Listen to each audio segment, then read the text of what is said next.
El hombre de doble ánimo, el pastor José Manuel Sierra explica el versículo de Santiago 1:8, resaltando cómo la inestabilidad emocional puede afectar la vida espiritual. Aunque muchos creyentes aparentan estar bien, pueden sufrir internamente. Sierra menciona que la doble ánimo provoca fluctuaciones entre momentos de fervor y desánimo, afectando todas las áreas de la vida. Usando la historia del rey de Israel en 2 Reyes 13, enfatiza la necesidad de mantener un equilibrio espiritual, guiados por el Espíritu Santo para lograr estabilidad. El versículo número 8, que dice que el hombre de doble ánimo es inconstante en todos sus caminos. Es un versículo que hemos oído muchas veces. Probablemente lo conocemos de memoria, porque no es un versículo muy difícil de aprender. Yo no sé cuántos de ustedes recuerdan una serie que yo di hace ya algunos años acerca de las enfermedades del alma. Dijimos que el hombre puede sufrir enfermedades del cuerpo, física, ¿verdad? Porque somos espíritu, alma y cuerpo. Y el cuerpo a veces se enferma, se deteriora, se envejece. Y cantidad de enfermedades terminan con la vida de los hombres. De hecho, esta tarde voy a leer dentro de un rato una porción de un gran hombre de Dios que murió de una enfermedad. Una enfermedad que no sabemos cuánto tiempo le acompañó, pero dice la Biblia que estaba enfermo de la enfermedad de la cual después moriría. Y vemos que en el ministerio del Señor Jesucristo, pues muchas veces Él sanaba personas que estaban físicamente enfermas. Paralíticos, ciegos, mudos, cojos, en fin, la lista sería interminable. También en la Biblia hay casos de personas que estaban enfermos de la mente. De hecho, dice la palabra de Dios en Deuteronomio capítulo 28 que hay algunos pecados, no todos, pero hay algunos pecados que abren una puerta a ciertas enfermedades de tipo mental. Y hay mucha gente que está enferma de la mente. Tal vez físicamente están bien, pero psicológicamente, mentalmente están mal. Y necesitan también ser tratados como si fueran enfermos de cuerpo. Pero qué poco se habla de las enfermedades que la Biblia menciona del alma. Son muchísimas las enfermedades del alma. ¿Cómo puede saber una persona si tiene el alma enferma? Porque cuando tenemos un problema físico, pues notamos un dolor, una molestia, inmediatamente acudimos al médico. Y de la mente, si estamos enfermos, pues lógicamente los que primero se van a dar cuenta son los que nos rodean. Se van a dar cuenta de que algo falla. Pero hay muchísimas personas, y hablo de creyentes, de cristianos, que puede ser que frecuenten iglesias, que están enfermos del alma. Yo no voy a repetir todas las enseñanzas y versículos que leí en su día, pero sí quisiera recordarles que un día el mismísimo rey David, por una situación complicada, difícil por la que estaba atravesando, escribió un salmo donde él dice: Señor, saca mi alma de la cárcel para que alabe tu nombre. El rey David, un hombre que si se caracterizó por algo es porque era el dulce cantor de Israel, y escribió salmos preciosos que tenemos en nuestras Biblias, más de 70, algunos calculan 75 más. Pero es un hombre que en un momento determinado estaba deprimido, estaba desanimado, le faltaba el aliento, le faltaba la respiración. Y él habla abiertamente de que él está como enjaulado, como encarcelado, no puede ni alabar a su Dios. Y le pide al Señor: saca mi alma de la cárcel para que pueda alabarte, porque no puedo.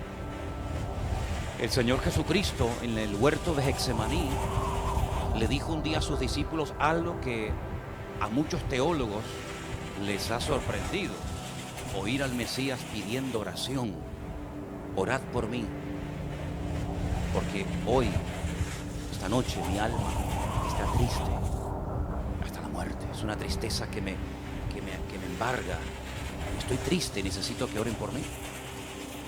La tristeza a veces es un síntoma de que el alma está enferma. Una tristeza que uno dice: ¿por qué estoy triste? ¿Por qué se me han ido las ganas de todo? hasta de vivir. Y vemos en la Biblia que hay muchas situaciones de personas que lo que realmente en el fondo les pasaba es que tenían enferma el alma. Y dice la Biblia que el hombre de doble alma, el hombre de doble ánimo, es inconstante en todos sus caminos. Es una persona fluctuante. En un momento está en un grado de euforia espectacular y al poco rato se encuentra en la depresión más profunda. Es una persona que hoy piensa una cosa, hoy decide algo y al día siguiente automáticamente piensa en algo completamente diferente. Ya ni siquiera se acuerda de lo que había dicho el día anterior, porque es fluctuante, es cambiante. Y la Biblia dice en la carta de Pablo a los Efesios que no tenemos que ser como los niños fluctuantes, llevados por sentimientos, llevados por pasiones, por emociones. Cuando gobierna en la vida de una persona el alma, esa persona le cuesta ser estable. Y cuando la Biblia habla de falta de estabilidad, hace referencia a lo que le pasa al borracho. Cuando hay un control de alcoholemia, una de las pruebas que la policía te pide que hagas es caminar en línea recta, sin tambalearte, sin ir ni a derecha ni a izquierda. Y el que está bajo los efectos del alcohol no puede mantener la línea, se va de lado, no puede mantenerse firme, es inestable, porque está bajo los efectos de una sustancia que le ha alterado su organismo y no puede mantenerse estable. Se tambalea, se va de lado, no puede mantener el equilibrio. Y una persona no puede mantener el equilibrio de su alma, de su vida, delante del Señor, cuando está bajo los efectos nocivos del alma. El alma nos acompaña desde que nacemos hasta que morimos. Como dije hace un rato, la Biblia define al ser humano como un ser en el cual hay espíritu, alma y cuerpo. Para los griegos el cuerpo era la cárcel del alma. Por eso algunos maltrataban el cuerpo, porque pensaban que el cuerpo era malo. Sin embargo, el cristianismo, el evangelio dignifica el cuerpo. Pablo llega a decir que nuestro cuerpo es el templo del Espíritu de Dios que vive y mora en nosotros. El cuerpo no hay que maltratarlo, al contrario, hay que cuidarlo. Somos el templo del Espíritu Santo. No hay que envenenarlo con sustancias que al final te van a terminar encadenando y convirtiendo en un esclavo. No hay que deteriorarlo, no hay que abusar de él, sino más bien todo lo contrario. El cuerpo hay que cuidarlo, porque una persona enferma difícilmente puede servir al Señor. El apóstol Pablo se daba cuenta de que, por ejemplo, uno de los problemas que tenía a la hora de pastorear, de atender las muchas obligaciones que tiene un pastor, y en el caso de Timoteo le dice, tómate un poco de vino, porque era la forma de ayudarlo en sus múltiples problemas de estómago, porque no sé tal vez si era por los nervios, por la presión, por la inseguridad que tenía, pero él tenía problemas de estómago. Entonces Pablo le recomienda que se cuide, porque un pastor enfermo difícilmente puede estar en primera línea bajo presión y atendiendo las responsabilidades que cada día tiene que atender. Pero también la Biblia nos habla acerca del cuidado de la mente. Pablo dice que tenemos que llegar a desarrollar y a tener la mente de Cristo. Llegar a pensar como Cristo pensaba. Esto nos cuesta todavía. Llegar a tener los pensamientos sanos, limpios, santos y puros que tenía nuestro Señor Jesucristo. Pero una persona que es de doble ánimo tiene el alma enferma. Y es una persona bipolar espiritualmente hablando. Hay personas bipolares que parece que hay dos personas en una. Por un lado son tremendamente amables, espirituales aparentemente, pero por otra parte la misma persona actúa bajo unos arranques de ira, de agresividad o de desánimo o de cualquier otra índole que te dejan con la boca abierta. Y pero ¿cómo es posible que esta persona que hace 5 minutos estaba ahí alabando al Señor con sus manos levantadas, dándole culto al Señor, y al rato sea un animal, una bestia, una persona que pierde totalmente el control? Es una persona bipolar espiritualmente hablando. Su alma todavía le juega malas pasadas, tiene una batalla interior, tiene un conflicto interior. Mira, para entender un poquito esta lucha entre el alma y el espíritu que viven dentro de nuestro cuerpo, sería muy bueno que leyéramos la historia de Raquel cuando está embarazada.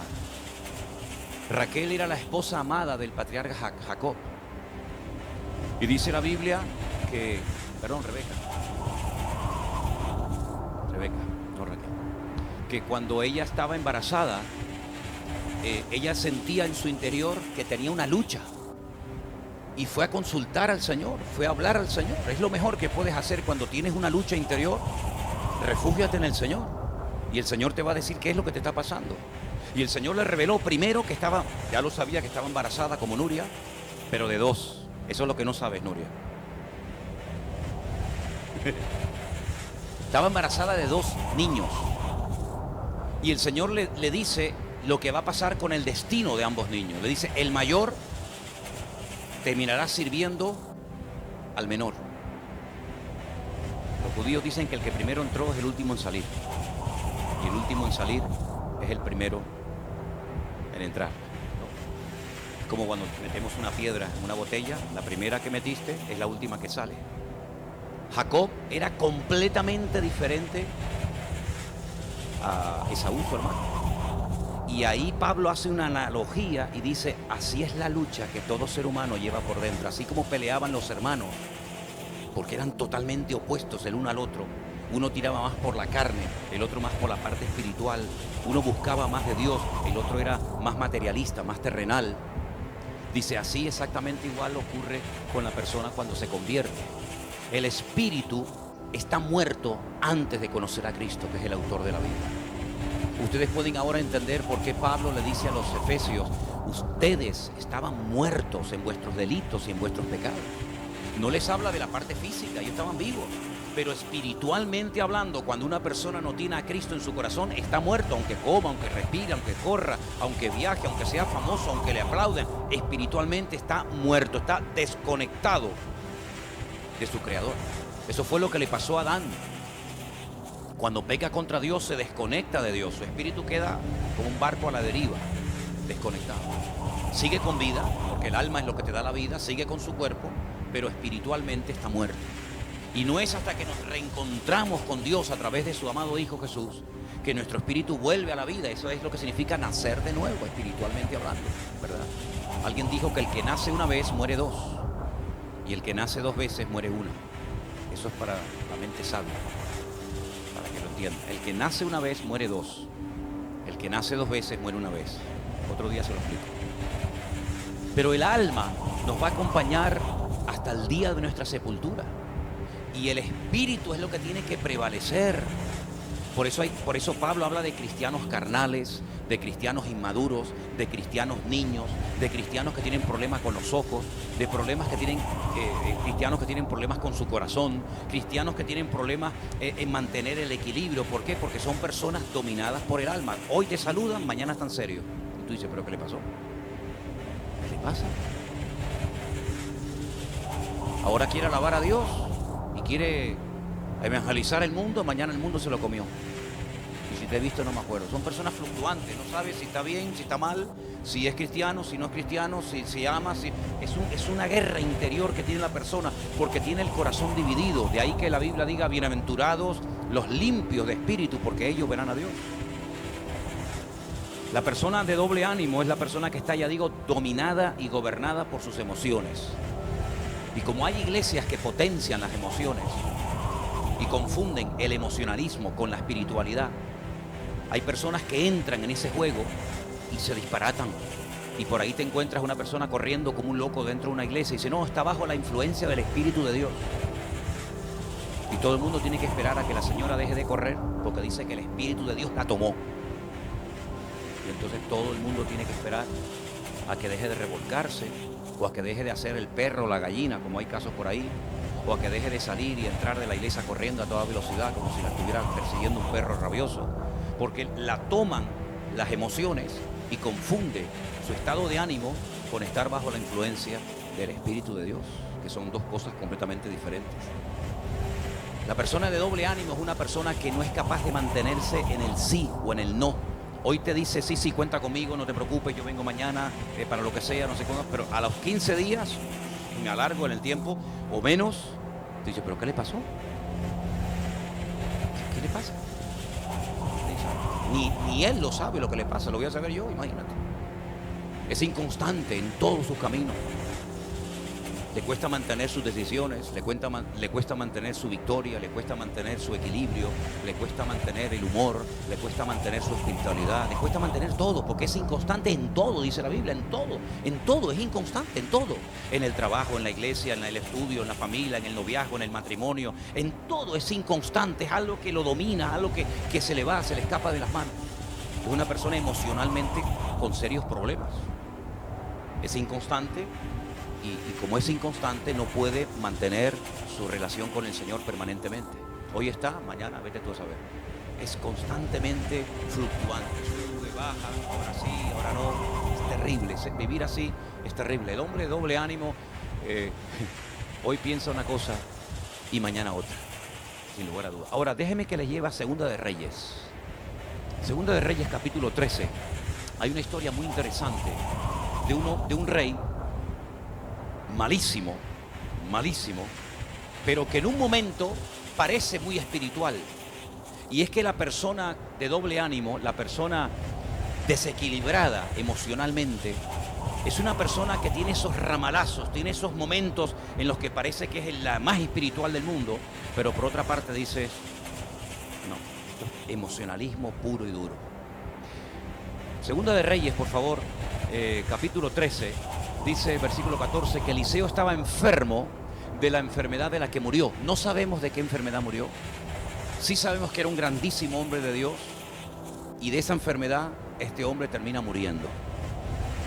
Ahora, lo triste, y permítame decir esto antes de seguir leyendo, que Elías tuvo un sucesor. Moisés tuvo alguien que ocupara su lugar cuando él murió. Pero lamentablemente cuando Eliseo murió, nadie ocupó su lugar y el país entra en una crisis de espiritualidad tremenda, porque cuando Eliseo muere, Giesi, que tenía que haber ocupado su lugar, lamentablemente no lo ocupó. Pero dice que Joás, el rey de Israel, descendió y llorando delante de él le dijo, Padre mío, carro de Israel y su gente de a caballo. Dice en el versículo, estamos en el versículo que a veces me corta Le dijo Eliseo, toma un arco y unas saetas. Tomó él entonces un arco y unas saetas. Luego le dijo Eliseo al rey de Israel, pon tu mano sobre el arco. Y puso él su mano sobre el arco. Entonces puso Eliseo sus manos sobre las manos del rey. Y dijo, abre la ventana que da al oriente. Y cuando él la abrió, dijo Eliseo, tira. Y tirando él, dijo Eliseo, saeta de salvación del Señor y saeta de salvación contra Siria, porque herirás a los sirios en Afec hasta consumirlos. Vuelvo a repetir, este rey era un rey muy malo. Si ustedes leen los pasajes que nos hablan de su reinado, dice que hizo lo malo ante los ojos de Dios y nunca se apartó de los pecados de Jeroboam, que hizo pecar a Israel. Fue un rey pésimo, pero hay un momento en el que él se emociona. Hay un momento en el que se da cuenta de que el varón de Dios, la voz de Dios en aquel momento, que era el profeta Eliseo, se va a morir, se está muriendo. Y él va y lo visita y se pone a llorar. Y mira, le dice las mismas palabras, Padre mío, carro de Israel. Le dice lo mismo que Eliseo le dijo a Elías cuando fue arrebatado a la presencia del Señor. Hay un momento como de un ramalazo de espiritualidad por parte de este rey, pero sin embargo era terrible. Un rey que nunca se apartó de los pecados terribles que habían cometido sus antepasados, incluso él mismo. Y el profeta de Dios, el siervo de Dios, Eliseo, le dice, mira, Siria va a ser derrotada por ti. Los sirios en ese momento le estaban complicando la vida al pueblo de Dios. Le robaban las cosechas, le mataban a las mujeres, le amargaban la vida continuamente. Ahora, no hay un entusiasmo, no hay una alegría desbordada en el corazón de este rey, Porque como es una persona desequilibrada, de doble ánimo en su interior, por una parte se alegra, pero por otra parte vuelve otra vez a su letargo, a su tristeza, a su monotonía y a su rutina. Y entonces le dice el profeta Eliseo, mira, coge un arco y para que me crea lo que te estoy diciendo, abre la ventana, coge una flecha y lánzala. Y esa flecha la llamó, esto es una saeta, esto es una flecha de salvación, porque Dios va a traer salvación a Israel. Y él hace así, la tira y se queda tan tranquilo. En vez de decir, gloria a Dios, por fin vamos a tener victoria, por fin el enemigo va a ser derrotado. Nada, no se entusiasma, no se anima, ni con esta palabra profética tremenda. Entonces el profeta Eliseo le dice que haga otra cosa. Vamos a leerla. Estamos en Segunda de Reyes, capítulo 13, el versículo 17, ¿no? Al 18. Le volvió a decir, toma las saetas. Y luego que el rey de Israel las hubo tomado, le dijo, golpea la tierra. Y la golpeó 3 veces y se detuvo. Entonces el varón de Dios, enojado contra él, le dijo, al dar 5 o 6 golpes hubieras derrotado a Siria, hasta no quedar ninguno. Pero ahora, solo 3 veces derrotarás a Siria, tu enemigo. Es decir, lo que está tratando el profeta Eliseo es de animarlo, de sacudirlo, de decir, oye, que te estoy diciendo que vuestro peor enemigo, el que os roba las cosechas, el que os roba el dinero, el que os tiene amargada la existencia, va a ser derrotado. Y no hay entusiasmo alguno en él. Yo os pregunto a todos y a cada uno de ustedes, ¿tú te animas y te gozas por lo que el Señor ha dicho que va a hacer en tu vida y en los últimos tiempos entre nosotros? Porque aquí estamos viendo a un hombre que le está dando al Señor una palabra espectacular. Tú vas a ser el instrumento que Dios va a usar para derrotar a Siria. La victoria viene del Señor, pero tú vas a ser el instrumento. Tira una flecha. Pero mi hijo, pon un poquito más de gana, que parece que tienes leche condensada en vez de sangre en las venas. Venga, vamos a hacer otra cosa. Venga, coge la flecha. Golpea al suelo como si fueran los sirios. Mira, déjalo. Ya está. Déjalo. Si hubieras golpeado con más ganas, si hubieras golpeado más veces, Siria nunca más hubiera sido un enemigo para ustedes. Pero hasta el día de hoy, Siria sigue siendo un problema para el Estado de Israel, el eterno enemigo de Israel en el norte, porque este hombre que tuvo la bendición, el privilegio de poder derrotar para siempre a este enemigo, al expresar tan poco entusiasmo, al expresar tan poco ánimo, dice, 3 veces ha golpeado, pues ya está, mira, 3 veces le gana. Pero a este enemigo hay que derrotarlo 5 o 6 veces seguidas, y a la 6ª hubieras acabado con él. Le faltó ánimo, le faltó entusiasmo. ¿Y cuántas bendiciones en la vida podemos perdernos por nuestra falta de ganas, por nuestra falta de ánimo, por nuestra falta de fervor? ¿No dice la Biblia que tenemos que ser fervientes en espíritu? ¿No dice eso la Biblia? Pues este hombre es una persona que no se animaba ni con una victoria tan grande como la que el profeta Eliseo le está revelando y le está diciendo en este momento. Dios te va a dar una victoria tremenda. Pero como en el fondo era un hombre de doble ánimo, que estaba pensando en otras cosas y no solamente centrado en las cosas del Señor, al expresar tan poco entusiasmo, no tuvo una victoria contundente, sino una victoria transitoria, pasajera. Y con el paso del tiempo, Siria volvería a recuperarse y volvería otra vez a atacar al pueblo de Israel. Hay en el Nuevo Testamento un muchacho, un joven, que dice la Biblia que era rico, que un día llegó al Señor y le dice, Señor, ¿yo qué tengo que hacer para heredar la vida eterna? Fíjate tú lo que le está pidiendo, la vida eterna, lo que el hombre siempre ha querido tener, vida eterna.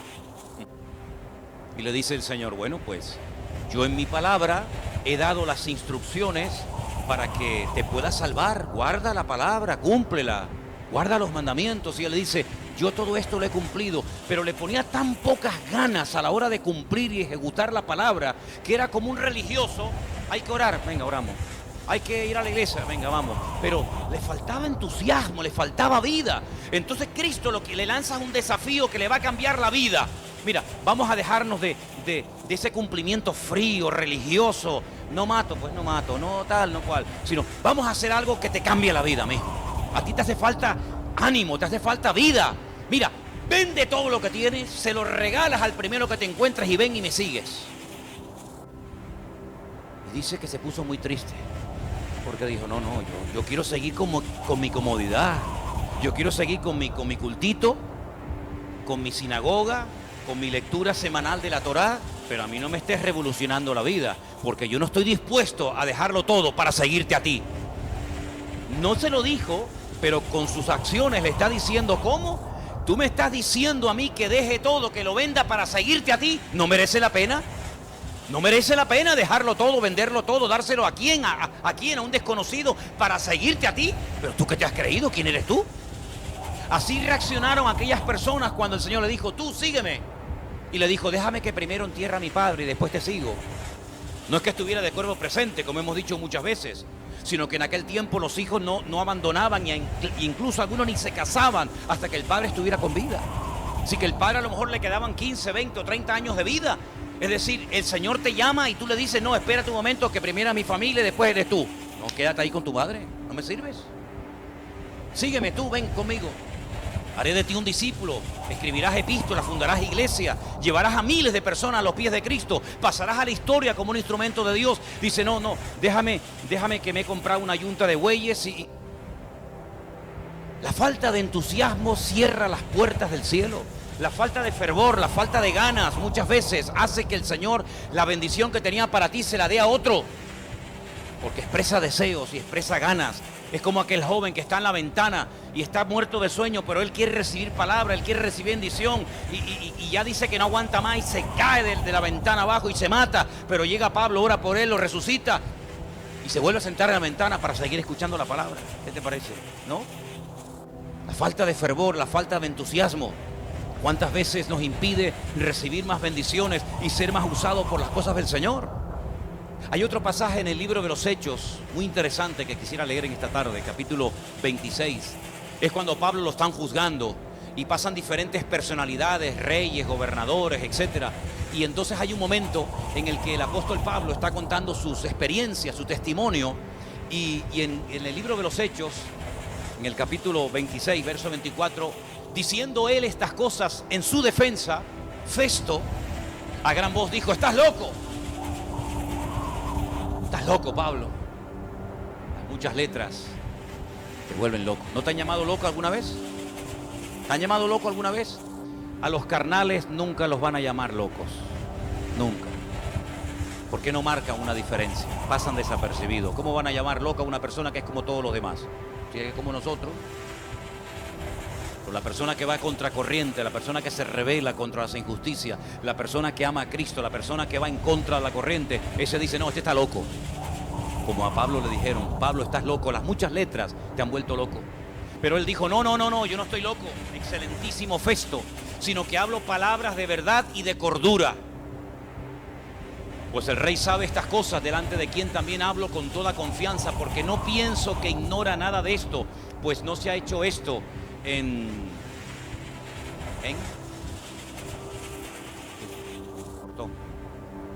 versículo 27. ¿Crees, oh rey Agripa, a los profetas?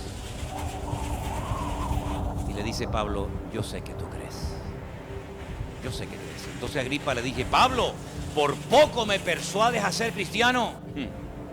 Y Pablo le dijo, quisiera Dios que por poco, por mucho, no solamente tú, sino también todos los que hoy me oyen fueseis hechos tales cual yo soy, excepto estas cadenas.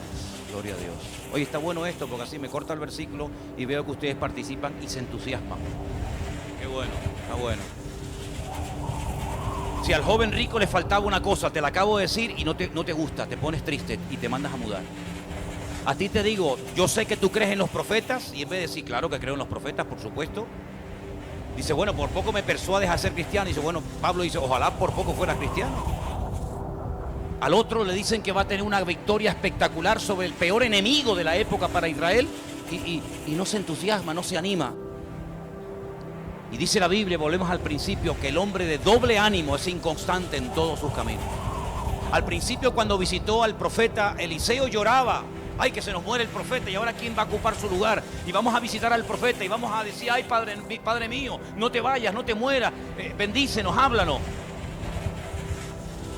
Le da una palabra y en vez de cambiar radicalmente su actitud, en vez de dejar sus pecados, sigue exactamente igual. Se le pide que haga una serie de cosas y las hace pero de mala gana, las hace de cualquier manera. ¿No dice la Biblia que todo lo que hagamos y todo lo que digamos tiene que ser hecho en el nombre del Señor?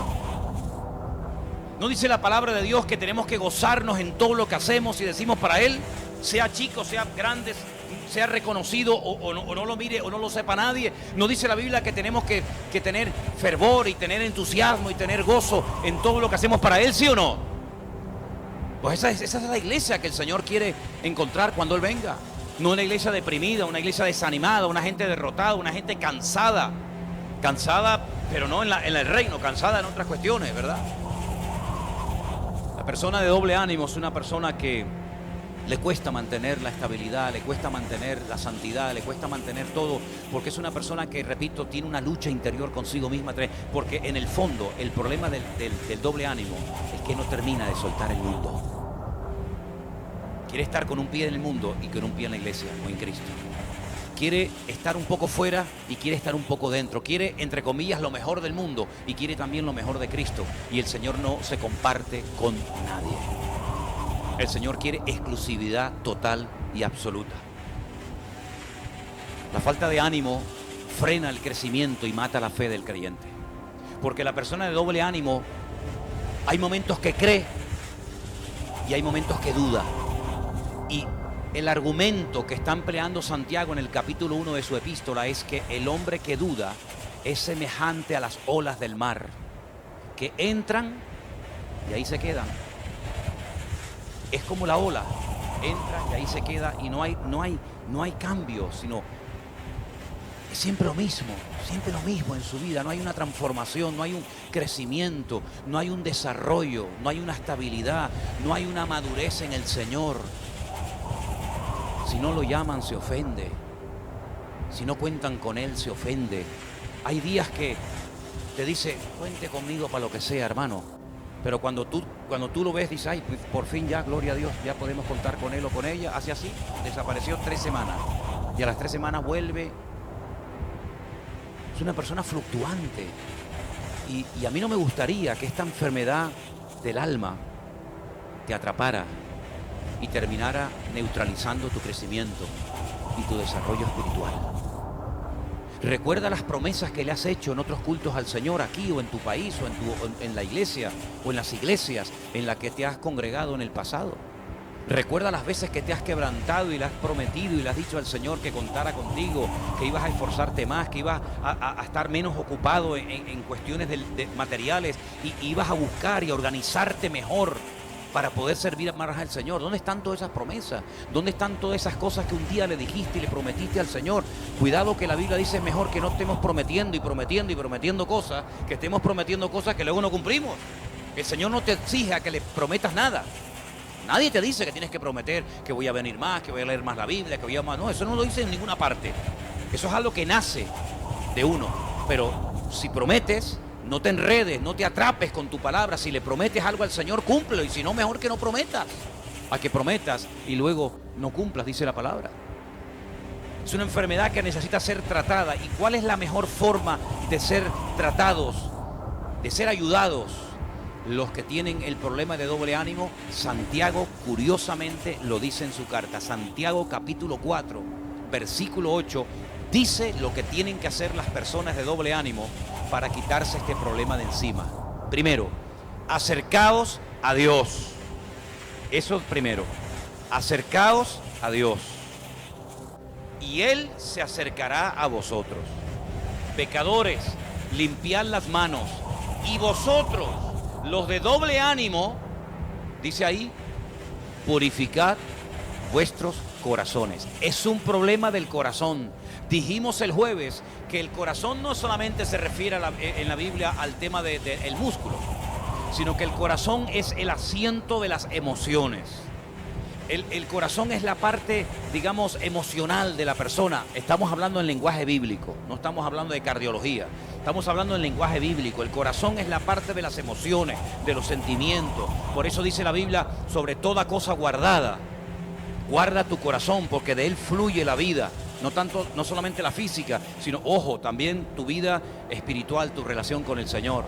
Jesús, hablándole el otro día a los fariseos y escribas, como vimos en Mateo capítulo 15, les dice: ustedes le dan mucha importancia a lo que entra por la boca. Esto se puede comer, esto no se puede comer, esto es un animal limpio, esto es un animal puro, este animal cumple las condiciones de la Torá, este no. Dice, pero mire, todo eso que comen, da igual si es limpio o es inmundo, todo eso va a parar al mismo sitio, a la letrina. Pero yo les digo algo, que el problema no es lo que entra, el problema es lo que sale. Y el Señor dice, y del corazón salen los malos pensamientos, del corazón salen los adulterios, las fornicaciones, las mentiras, las blasfemias. Y Él les presenta un panorama que nunca en la vida habían oído, como diciéndoles, no se dan cuenta de que el corazón es engañoso, como dice la Biblia. Y no se dan cuenta que si tú no controlas tus emociones te terminarán controlando a ti. Miren, por ejemplo, Saúl alimentó su doble ánimo, porque esto o lo matas de hambre y terminas con este problema para siempre, o lo puedes alimentar. Y Saúl es una persona que comenzó a construir una vida paralela. En otras palabras, como dice Pablo, construyó fortalezas internas. ¿No dice la Biblia que Dios nos ha dado poder y autoridad para derribar fortalezas? ¿Sí o no? ¿Y qué son esas fortalezas? Son tus ideas, tus conceptos, tu estilo de vida, tu filosofía de vida, tu forma como te comportas, cómo vas forjando y moldeando tu personalidad. Esa fortaleza es donde se parapeta, es donde se oculta el ego. Y el ego se manifiesta en doble ánimo, en orgullo, en soberbia, en complejo, etcétera, etcétera.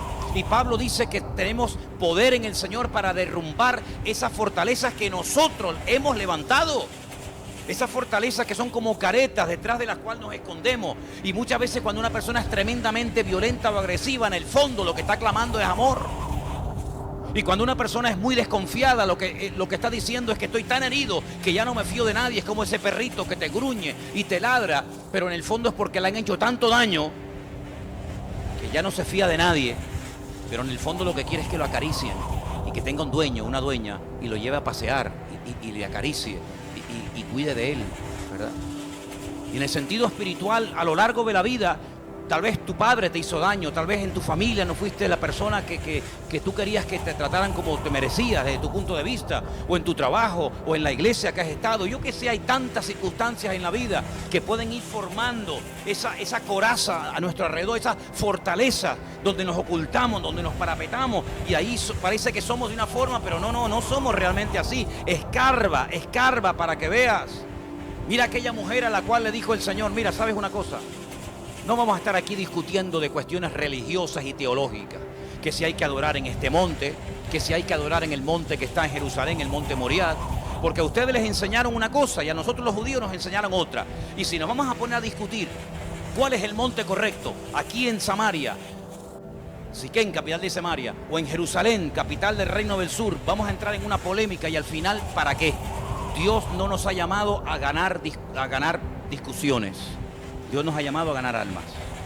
Entonces, mira, ha llegado la hora que ni en este monte, ni en el otro monte, sino que nuestro Dios, nuestro Padre, está buscando gente que le adore en espíritu y en verdad. Da igual si es aquí, o es allá, o es más allá.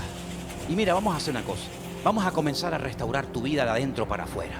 Y lo primero que vamos a restaurar y poner en orden es tu casa. ¿Sí o no? Lo primero que vamos a poner en orden es tu familia. Venga, vete a tu casa y dile a tu marido que venga. Ahí la pilló.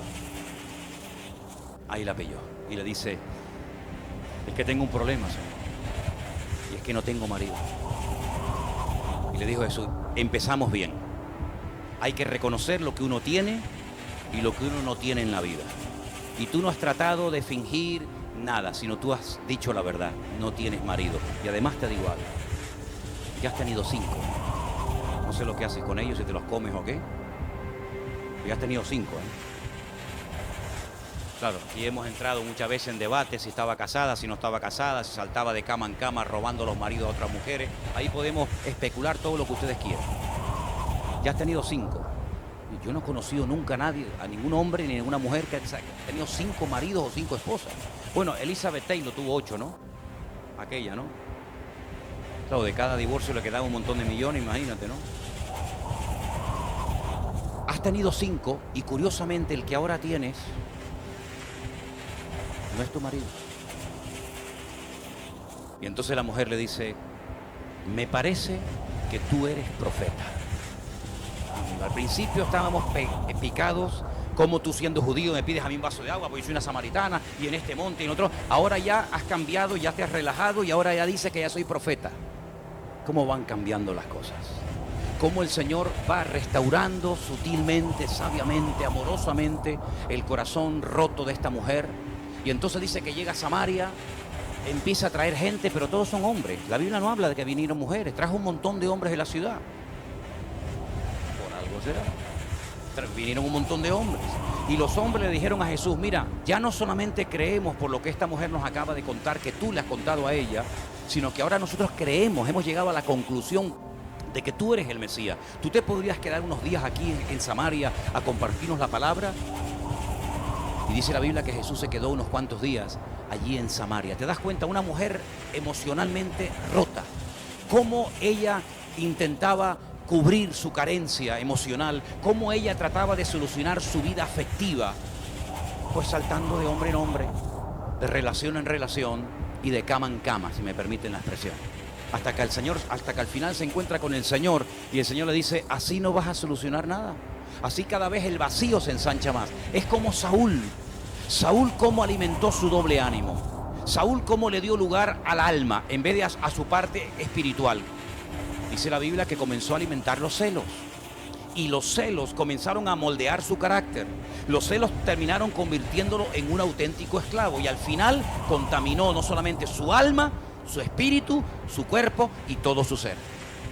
Y al final terminó haciéndole daño a su familia.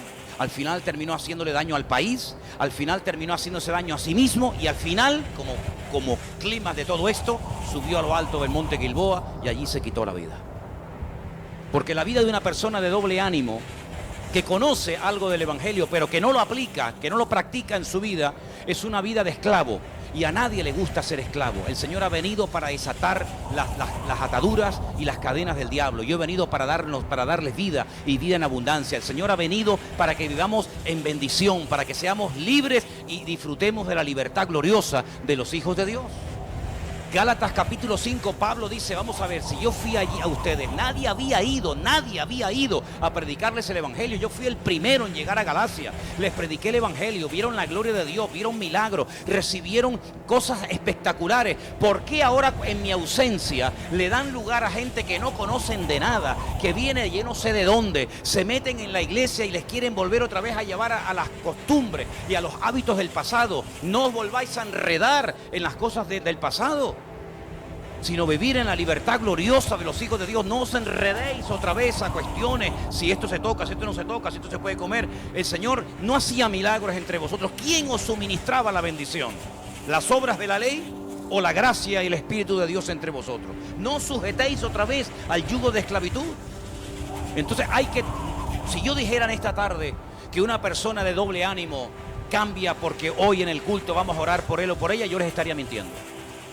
Rotundamente te estaría mintiendo. Si tú tienes problemas emocionales, si a ti te cuesta mantener tu estado de ánimo, si a ti te cuesta mantener un mínimo de estabilidad, si yo te dijera que al pasar aquí delante yo te pongo las manos o 4 o 5 hermanos y oramos por ti y todo se soluciona, yo les estaría mintiendo. Sé que hay algunas congregaciones y algunos ministerios que creen que la imposición de manos sirve para todo. Y la Biblia habla de que la imposición de manos es una de las doctrinas fundamentales de la Biblia. Y sirve para muchas cosas, pero cuando una persona tiene problemas con el alma, que es al fin y al cabo una indisciplina, eso lleva un tiempo superarlo. No es fácil.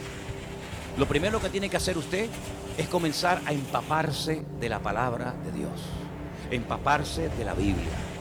Menos televisión, menos ordenador, menos tontería y comience a empaparse de la palabra del Señor. Eso le va a fortalecer su espíritu, su sistema inmunológico.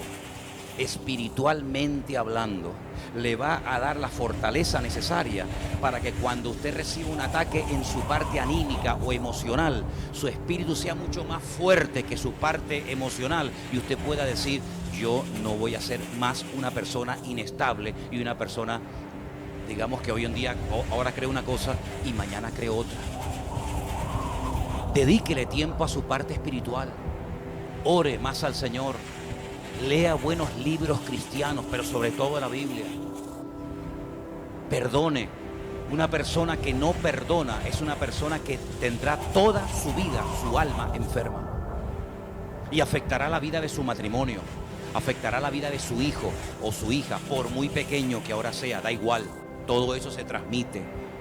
La Biblia nos enseña que nosotros transmitimos nuestra parte genética, nuestra parte anímica y nuestra parte espiritual. Explicar cómo se transmite la parte genética no tiene sentido, porque todo el mundo sabe que somos producto y somos resultado de lo que hicieron nuestros padres. Y si nos sacaron un pelo, una célula de nuestro cuerpo, genéticamente somos hijos de fulano y de mengano. Punto, nada más. Pero muchas veces en el sentido anímico, de carácter, de emociones, de forma de reaccionar, dice: ay, es igualito que el padre. Igualito. El padre era igual. No se le podía decir nada porque enseguida se te tiraba al cuello y te daba un mordisco como el conde Drácula. Igualito que el padre, igualito. Igual que la abuela era igual, madre mía, aquella mujer, ¿cómo era? ¿Verdad? Y dice, no solamente en lo físico, sino también en esas partes negativas nos parecemos a veces a alguien. Pero ¿sabe qué? La Biblia dice que espiritualmente también podemos transmitir la bendición a otras personas. Y yo le voy a poner ejemplos bíblicos para que vea que no le estoy tomando el pelo en lo que le digo. Cuando un hombre que en la Biblia recibe, es el único, escuche este dato, no lo voy a dar porque no es el tema, pero el único hombre en la Biblia que tiene 5 nombres diferentes. ¿Quién es?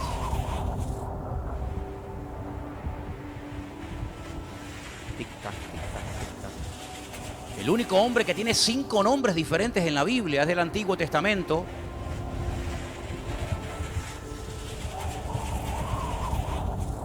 Jetro, el suegro de Moisés. 5 nombres diferentes. Búsquelo usted, no se los voy a decir, búsquelo usted. Cuando llega al campamento donde Moisés está ministrando, pastoreando al pueblo, lo ve agobiado, lo ve que este hombre va a terminar reventando y le da un consejo y le dice: escoge a personas para que juntamente contigo lleven la carga del pueblo. Dice que se van al tabernáculo, aquel templo portátil de la época, y dice la palabra que se reúne con 70 ancianos que él previamente ha escogido. Y dice que allí el Señor tomó del espíritu de Moisés y se lo transmitió a ellos. Como diciendo, 70 Moisés en chiquitito, ¿no? Para que juntamente con él pudieran atender y pastorear al más de 1,5 millones de personas que estaban en el desierto rumbo a la tierra prometida. Cuando el Señor Jesucristo manda a sus discípulos de 2 en 2 por delante de Él para que vayan a las aldeas diciéndoles que pronto viene el Señor, prepárense que viene el Señor, que vamos a tener reuniones, vamos a orar por los enfermos, va a echar fuera a los demonios, que viene el Mesías. Dice, cuando lleguen a una casa, si no les reciben, váyanse. Pero si en una casa os dan la bienvenida y os reciben, vuestra paz reposará sobre esa casa. ¿Por qué habla ya de vuestra paz y no de mi paz? Porque ya les había dicho, mi paz os dejo, mi paz os doy. Ahora ellos tienen la paz de Cristo. Ahora ellos tienen el Espíritu del Señor. Y cuando ellos llegan a una casa, ¿qué es lo que transmiten? Lo que tienen. Uno no puede dar lo que no tiene. Pero como ellos ya tenían una experiencia, la paz de Cristo, conocían al Señor, cuando ellos llegaban a una casa, era como si el mismo Cristo llegara a ese lugar. Porque transmitimos nuestra parte anímica, transmitimos nuestra parte espiritual. Y por eso es importantísimo que fortalezcamos nuestra parte espiritual. Y la parte espiritual se refuerza con Biblia y con oración. Con oración y con Biblia usted va reforzando su vida. De tal manera que ante las circunstancias, ante las pruebas, ante las dificultades, ante las tormentas de la vida, usted sepa cómo tiene que actuar en todo momento. Y termino en esta tarde poniéndoles un ejemplo de cómo una persona que es de doble ánimo es una persona que por una parte cree, pero por otra parte duda. En la teoría lo sabe y lo conoce prácticamente todo, pero cuando llega el momento de trasladar al terreno de la realidad la teoría que sabe, ahí se produce un divorcio. Jesús está en la orilla viendo cómo sus discípulos reman con gran fatiga, porque dice la Biblia que Él les dijo: id a la otra orilla mientras yo despido a la gente. Dice que a medianoche subió a la montaña a orar. Los que han estado allí saben que el mar de Galilea está como una olla. Todo alrededor hay montañas, y desde cualquier montaña que subas ves casi toda la totalidad del Kineret, del mar de Galilea, que tiene forma de arpa, ¿verdad? Y por eso allí los vientos son tan extraños y tan diferentes. Jesús dice que los vio remando con gran fatiga, porque el viento les era contrario. Y a medianoche, en medio de una tormenta terrible, Jesús va hacia ellos, hacia la barca, caminando por encima de las aguas. Tremendo, ¿eh? Qué visión, allí en medio de la mar, y de repente lo ven. Todos lo vieron, todos vieron al Maestro. Algunos pensaban que era, como dice, un fantasma, como una alucinación, pero uno de ellos, Pedro, le dice: Señor, si tú eres, permíteme caminar contigo por encima de las aguas. Todos podían haber salido de la barca, todos, y hubieran pasado a la historia como los únicos 12 hombres en la historia de la humanidad que lograron un día caminar por encima de las aguas. Tú puedes caminar, Juan y Santiago, y tú mismo, Judas y Bartolomé y Tomás. Vamos todos al encuentro del Señor. Todos creían quién era el Señor, le conocían, le habían tocado, habían comido con Él, habían viajado con Él durante años, pero solamente uno se atrevió a salir de la barca y salir caminando y volver caminando con el Señor. Esa es la gran diferencia entre la persona que tiene claras las ideas y la persona que tiene su corazón dividido, que por una parte cree. Hemos cantado hoy una canción que me parece que decía: Todopoderoso. ¿Sí o no? Shaddai, el que no necesita de nada ni de nadie. Shaddai, el todo suficiente. Pero luego mañana tenemos que pagar algo, y ahí nos patinan la fe y decimos: yo ayer canté en el culto que tú eres mi Dios todopoderoso, pero hoy estoy preocupado. En pleno culto ya estoy pensando en que mañana tengo que pagar no sé qué y no tengo dinero. ¿Pero qué quedamos? ¿Es el Todopoderoso o no es el Todopoderoso? ¿O es Todopoderoso de puertas para adentro y de puertas para afuera me tengo que buscar la vida porque es como que se quedan encerrados en estas cuatro paredes? No, mijo. Él es todopoderoso en la calle. Él es todopoderoso en la mañana. Él es todopoderoso cuando ganas mucho dinero o cuando no tienes trabajo. Él es todopoderoso siempre. Él es inmutable, Él no ha cambiado. Él es el creador del sol, de la luna, de las estrellas y de todo cuanto vemos. ¿Cuántos dicen amén? Pues esa creencia teórica la tenemos que trasladar al terreno de nuestras circunstancias particulares y personales. El móvil, el teléfono, los papeles, los niños, el colegio, los uniformes, la letra del coche, la gasolina. Todo eso tenemos que trasladarlo al terreno de la realidad, nuestras realidades. Y cuando el Señor está con nosotros, podemos caminar por encima del agua y podemos ver resultados tremendos, aunque toda la noche lo hemos intentado, aunque toda la vida has intentado cambios y no ha habido nada. Pero el Señor dice: ahora lo vas a intentar, pero en mi nombre. Lo que sí te animo a que hagas esta noche es decirle: Señor, yo no quiero seguir siendo una persona esclava de mi doble ánimo. Eso sí. Y dame fuerza, Señor, y disciplina para yo ir en contra de estos hábitos que me han llevado a ser una persona religiosa, teórica, que parece que venimos a la iglesia a veces para que el Señor nos solucione los problemas, y cuando nos los soluciona nos vamos y ya nos vamos otra vez a casa contentos. No, mi hermano. Nunca me olvidaré cuando yo era muy joven y estábamos durmiendo en una carpa que se puso en el puerto de la Cruz hace muchísimos años para predicar la palabra de Dios todas las noches allí. Y vino un hombre que le pidió al Señor que le curara, creo que era el hígado, porque tenía problemas, porque había bebido mucho. Y Dice que fue al médico y el médico le dijo bueno, que ya todo lo que tenía en el hígado parece que se había solucionado y que ya no tenía problema. Y entonces una noche el evangelista que predicaba en aquella campaña dice, a ver, ¿alguien tiene algún testimonio? Y este hombre pasó y dijo, yo quiero dar gracias a Dios públicamente porque aquí pedí que el Señor me sanara el hígado y el Señor me sanó. Y eso me da una alegría porque ahora puedo volver a emborracharme y a beber otra vez con ganas. El evangelista dijo, bueno, gracias hermano, pueden tomar asiento. Él estaba contento porque dice, ahora ya tengo un hígado nuevo, ahora otra vez la buena vida, ¿no? O la mala vida. ¿Te das cuenta? El Señor hace maravillas en nuestra vida, pero te dice, vete y no peques más. Vete, pero no peques más. Para que no te venga una cosa peor encima. Entonces, problemas de doble ánimo, todos hemos tenido. Todos hemos tenido problemas con el doble ánimo, el que da que no miente. Pero en el nombre del Señor, si fortalecemos nuestra parte espiritual, podremos superar cualquier debilidad, cualquier obstáculo, porque mayor es el que está en nosotros que el que viene contra nosotros. ¿Cuántos dicen amén? Oramos al Señor. Cierra tus ojos ahí donde estás. Oramos y pedimos que el Señor nos fortalezca, nos anime, renueve nuestras fuerzas y nos dé a todos una semana